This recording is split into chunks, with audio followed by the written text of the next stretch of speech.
நண்பர்களே, இன்னைக்கு உங்கள சந்திக்கிறது எனக்கு ரொம்ப சந்தோஷம். இந்த தளத்துக்கு நீங்க வந்ததுக்கு நன்றி. உங்களுக்காக ஆண்டவர் நெறைய விஷயங்கள வச்சிருக்கிறாருன்றத உங்ககிட்ட பகிர்ந்துக்க நான் விரும்புறேன். இன்னைக்கு உங்க கூட நான் பேச வேண்டிய விஷயத்துக்குள்ள போறதுக்கு முன்னாடி, சில விஷயங்கள சொல்லிக்க விரும்புறேன். நீங்க ஜான் கிஃப்டா அப்படின்ற என்னோட Instagram, Facebook, YouTube மூலமா என்ன ஃபாலோ பண்ணி என்னோட பதிவுகள நீங்க பெறலாம். தினமும் என்னோட பாட்காஸ்ட் நீங்க கேட்கலாம். ஆண்டவரோட கிருபையில அதெல்லாம் நல்ல கிரியை செய்து வர்றத நான் பார்க்கிறேன். நீங்களும் அத தினமும் கேளுங்க. நிச்சயமா அது உங்களுக்கு ஒரு பெரிய ஆசீர்வாதமா இருக்கும்னு என்னால சொல்ல முடியும். ஜான் கிஃப்டா அப்படின்ற என்னோட யூடியூப் சேனலை தினமும் பார்க்க மறக்காதீங்க. Fuel for the soul with John கிஃப்டா அப்படின்ற இங்கிலீஷ் பாட்காஸ்டையும் நீங்க தினமும் கேட்கலாம். www.johngifta.com அப்படின்ற என்னோட வெப்சைட்லயும் இது எல்லாமே இருக்கும். உங்க எல்லாரையும் இந்த பாட்காஸ்ட் வழியா திரும்பவும் சந்திக்கிறதுல எனக்கு ரொம்ப சந்தோஷம். உங்களுக்கும் உங்க குடும்பத்தில் இருக்கிற எல்லாருக்கும் கிறிஸ்துமஸ் நல்வாழ்த்துக்களை தெரிவிச்சுக்கிறேன். மட்டுமில்ல, புது வருஷத்துல அடியெடுத்து வைக்க இருக்கிறோம். உங்க எல்லாருக்கும் ஆண்டவரால வழிநடத்தப்பட போற 2024 புது வருட வாழ்த்துக்களை தெரிவிச்சுக்கிறேன். இன்னைக்கு உங்க கூட ஒரு முக்கியமான விஷயத்த பகிர்ந்துக்க விரும்புறேன். நாம கிறிஸ்துமஸ் மற்றும் புதிய வருஷம் கொண்டாட்டத்துக்கு தயாராகிட்டு இருக்கிறோம். இந்த நேரத்துல ஒருவேளை நீங்க சொல்லலாம், ஜான், நான் 2023க்குள்ள நிறைய எதிர்பார்ப்புகளோட நம்பிக்கையோட தான் அடியெடுத்து வச்சேன். எனக்கு இதெல்லாம் இந்த வருஷம் நடக்கும், ஆண்டவர் இந்த ஜெபத்துக்கெல்லாம் பதில் தர போறார் அப்படின்னு எல்லாம் காத்திருந்தேன். குறிப்பிட்ட ஒரு அற்புதத்துக்காக நீண்ட காலமா நாட்கள், வாரங்கள், மாதங்கள், வருஷங்கள்னு காத்திருக்கிறேன். 10-20 வருஷங்கள் கூட தாண்டி போயிருச்சு. ஆனா எந்த முன்னேற்றமும் இல்ல. என்னோட கனவுகள் நனவாகல, கனவாகவே இருக்கு. ஆண்டவர் என்னோட ஆவியில போட்ட வாக்கு தத்தங்கள் என் வாழ்க்கையில நிஜமாகவே இல்லையே. அவர் எனக்கு கொடுத்த தரிசனங்கள் எந்த விதத்திலையும் நிறைவேறலையே. அது நடக்கிறதுக்கான எந்த ஒரு காரியங்களும் வாய்க்கவே இல்லையே. சரியான நபர்கள், தொடர்புகள், ஆதாரங்கள் எதுவுமே வந்து சேரலையே. நான் முடிவே இல்லாம காத்துக்கிட்டே இருக்கிறேனே. இதோ 2023 முடிய போகுதுன்னு சொல்றீங்களா?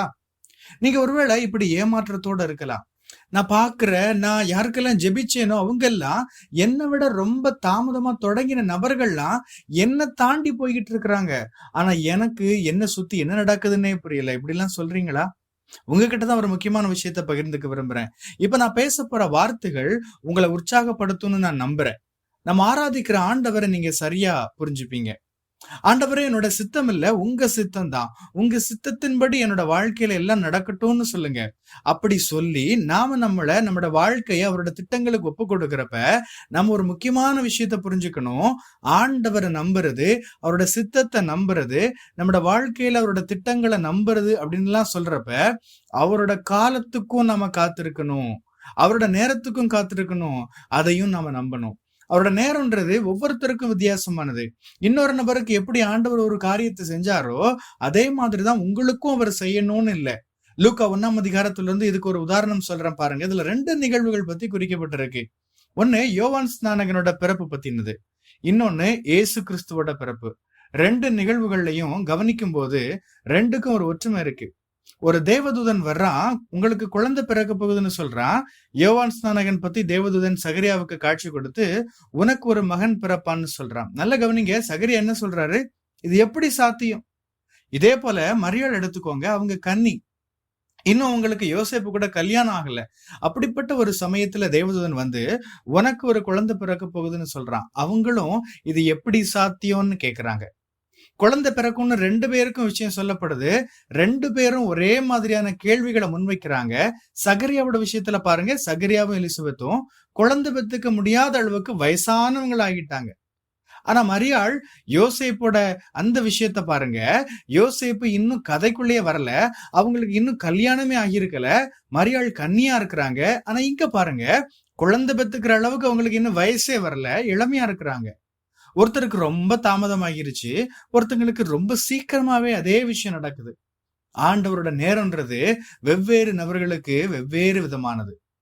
நீங்களா ஒரு காலக்கோடு வரைஞ்சுக்கிட்டு ஒரு டைம் லைன் போட்டுக்கிட்டு, அதாவது இந்த சமூகம் எல்லாத்துக்கும் குறிச்சு வச்சிருக்கிற மாதிரி, இந்த நேரத்துலதான் உனக்கு இது நடக்கணும், இந்த நேரத்துல நீ செட்டில் ஆயிருக்கணும், இந்த நேரத்துல நீ சரியான நபரோட சேர்ந்திருக்கணும், இந்த நேரத்துல இதெல்லாம் நீ செஞ்சு முடிச்சிருக்கணும், இந்த நேரத்துல நீ இப்படிப்பட்ட நிலைமையில இருந்திருக்கணும், இந்த நேரத்துல நீ வேலையில அல்லது தொழில்ல இந்த நிலைமையில இருக்கணும், நீ கல்யாணம் முடிச்சிருக்கணும், குழந்தைகள் பெற்றிருக்கணும், சொந்தமா தொழில் ஆரம்பிச்சிருக்கணும், இப்படிலாம் சமூகம் ஒரு வரையறை வச்சிருக்கு.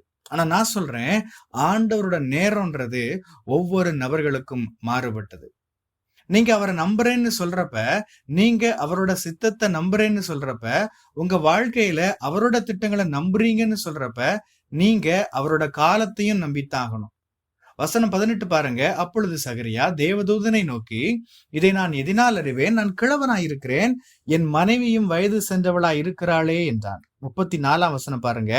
அதற்கு மரியாள் தேவதூதனை நோக்கி, இது எப்படியாகும்? புருஷனை அறியேனே என்றாள். 2 பேருமே ஒரே மாதிரியான சூழலை எதிர்கொள்றாங்க. ஆனா ஒருத்தங்க ரொம்ப காலம் தள்ளி போனவங்க. இன்னொருத்தங்களுக்கு ரொம்ப சீக்கிரமாவே அதே விஷயம் நடக்குது. புரிஞ்சுக்கோங்க. சிலருக்கு எல்லாமே சீக்கிரமா நடக்குதுன்னு யோசிக்கிறீங்களா? அவங்களுக்கான ஆண்டவரோட நேரம் சீக்கிரம் வந்துருச்சு. அவ்வளவுதான். இன்னும் சிலருக்கு அது எதிர்பார்க்கிறத விட ரொம்ப தாமதமா நடக்கலாம். ஆனா நல்ல செய்தி என்ன தெரியுமா? ஆண்டவர் உங்க வாழ்க்கையில கொடுத்திருக்கிற வாக்குத்தத்தங்கள் நிச்சயமா நடக்கும். அது ஒருவேளை மரியாளுக்கு நடந்தது போல சீக்கிரமா இருக்கலாம். ஓ, என்ன இவ்வளவு சீக்கிரமா நடந்துருச்சு, இன்னும் காலம் இருக்கே, ஏன் இவ்வளவு சீக்கிரமா அப்படின்னு சொல்ற அளவுக்கு இருக்கலாம். அல்லது அது சகரியாவுக்கும் எலிசபெத்துக்கும் நடந்தது போல ரொம்ப தாமதமாவும் நடக்கலாம்.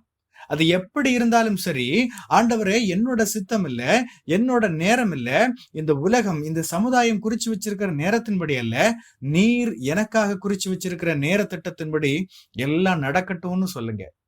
நான் உங்களோட காலத்துக்கு நேரத்துக்கு என்ன அர்ப்பணிக்கிறேன்னு சொல்லுங்க. ஒரு உதாரணத்தோட நான் இத முடிக்க விரும்புறேன். கலாத்தியர் 4ஆம் அதிகாரம் 5ஆம் வசனம் பாருங்க. எனக்கு ரொம்ப பிடிச்ச ஒரு வேத பகுதி. காலம் நிறைவேறின போது தம்முடைய குமாரனை தேவன் அனுப்பினார். காலம் நிறைவேறின போது, அதாவது குறிக்கப்பட்ட சரியான அந்த நேரத்தின் போது ஆண்டவர் தம்மோட குமாரனை அனுப்புறது நல்ல ஒரு விஷயம்தான். எந்த ஒரு நபருக்குமான அது ஒரு சிறப்பான ஒரு நல்ல செய்தி. அது ரட்சிப்பின் செய்தி, நம்பிக்கையின் செய்தி.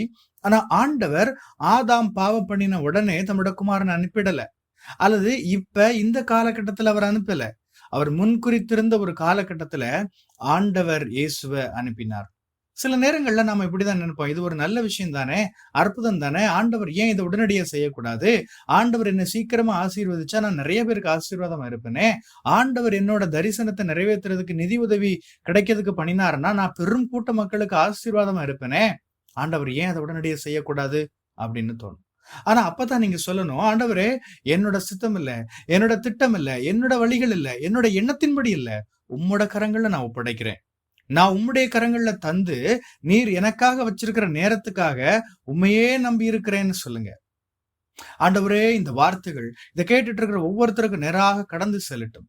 ஆண்டவரே நீர் நம்பத்தக்கவர். ஆண்டவரே நீர் இவர்கள் ஒவ்வொருவருக்கும் வைத்திருக்கிற எல்லாம் அந்தந்த காலகட்டத்தில் சரியாக நிறைவேறட்டும். நீர் இவர்கள் ஆவியில் கொடுத்திருக்கிற எல்லா வாக்கு தத்துவங்களும், இவர்களுக்கு நீர் கொடுத்திருக்கிற எல்லா வார்த்தைகளும் நீர் முன் குறித்திருக்கிற மிகச் சரியான நேரத்தில் நிறைவேறும். நாங்கள் உண்மையே நம்புகிறோம், உண்மையே சார்ந்திருக்கிறோம், உண்மையே நோக்கி பார்க்கிறோம். எங்க வாழ்க்கையில நீர் வச்சிருக்கிற உம்முடைய சித்தத்துக்கு, உம்முடைய நேரத்துக்கு ஒப்பு கொடுக்கிறோம். இயேசுவின் நாமத்தில் ஜெபிக்கிறேன், ஆமேன். உங்க எல்லாருக்கும் மீண்டும் ஒரு முறை கிறிஸ்துமஸ் வாழ்த்துக்களையும் புத்தாண்டு வாழ்த்துக்களையும் தெரிவித்துக் கொள்கிறேன். கிறிஸ்து பிறந்ததின் உண்மையான அர்த்தம் உங்க வாழ்விலும் உங்கள் மூலமாகவும் நிறைவேறட்டும். கர்த்தர் உங்களை ஆசீர்வதிப்பாராக.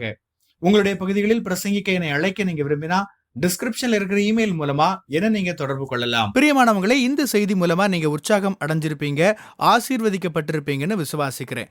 திரும்பவும் ஞாபகப்படுத்துறேன், நீங்க ஜான் கிஃப்டா அப்படின்ற என்னோட இன்ஸ்டாகிராம், ஃபேஸ்புக், யூடியூப் மூலமா என்னை ஃபாலோ பண்ணி என்னோட பதிவுகளை பெறலாம். ஜான் கிஃப்டா அப்படின்ற என்னோட யூடியூப் சேனலை தினமும் பார்க்க மறக்காதீங்க. Fuel for the soul with John கிஃப்டா அப்படின்ற இங்கிலீஷ் பாட்காஸ்டையும் நீங்க தினமும் கேட்கலாம். பாட்காஸ்ட் எபிசோடுக்கு நீங்க உங்களோட ரேட்டிங், ரிவ்யூ கொடுத்து ஷேர் பண்ண மறக்காதீங்க. www.johngifta.com அப்படின்ற என்னோட வெப்சைட்லையும் இது எல்லாமே இருக்கும். இந்த ஊழியத்தால நீங்க ஆசீர்வதிக்கப்பட்டிருந்து மற்றவங்களுக்கும் இதே ஆசீர்வாதம் சேரணும்னு விரும்பினா நீங்களும் எங்க கூட சேர்ந்து ஆண்டவரோட ராஜ்யத்தை கட்டுற இந்த பணியை உங்களோட நிதி ஆதரவு மூலமாகவும் தாங்கலாம். கூகுள் பே அல்லது நெட் பேங்கிங் அல்லது பேபால் மூலமா நீங்க ஆதரவு தரலாம். எல்லா விவரங்களையும் டிஸ்கிரிப்ஷன்ல நீங்க பார்க்கலாம். ஆண்டவர் உங்களை ஆசீர்வதிப்பாராக.